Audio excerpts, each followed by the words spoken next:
కల్పిత గాథ అయినప్పటికీ కూడా ఆనాటి చారిత్రక సంఘటనల్ని దృష్టిలో పెట్టుకుని ఒకానొక సమయంలో భారతదేశం యొక్క సంస్కృతి మీద జరిగినటువంటి తీవ్రమైన విఘాతం ఏదైతే ఉందో ఆ విఘాతాన్ని అడ్డుకోవటానికి ఒక యువకుడు చేసినటువంటి ప్రయత్నంగా ఈ సినిమాని అద్భుతంగా తెర మీదకి ఎక్కించారు.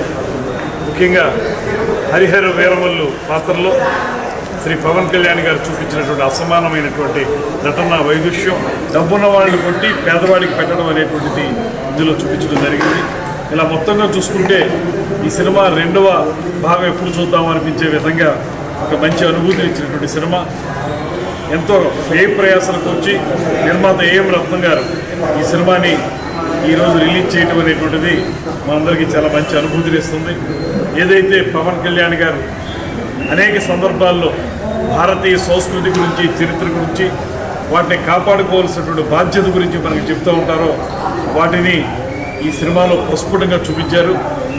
ఆయన గత సినిమాలకి భిన్నంగా ఒక చారిత్రక నేపథ్యంతో వచ్చినటువంటి సినిమా అందరినీ అలరిస్తుందనేటువంటి మాట మేము ఖచ్చితంగా నమ్ముతున్నాం. ఒక మంచి అనుభూతిని ఇచ్చినటువంటి ఈ సినిమాని చూడడం చాలా ఆనందంగా ఉందనేటువంటి మాట తెలియజేస్తూ, ముఖ్యంగా మేము జనసేన పార్టీ తరఫున శ్రీ పవన్ కళ్యాణ్ గారు డిప్యూటీ సీఎం అయిన తర్వాత వచ్చినటువంటి మొట్టమొదటి సినిమా, ఆయన యొక్క రాజకీయ నాయకునిగా బాధ్యతని, సినిమా నటునిగా ఆయన యొక్క గొప్పదనాన్ని రెండింటినీ చూపించే విధంగా ఈ సినిమా ఉందనేటువంటి మాటను తెలియజేస్తూ, ఆ పార్టీలో ఉండటం అనేటువంటిది మాకు లభించినటువంటి ప్రత్యేకమైన వరంగా భావిస్తూ సెలవు.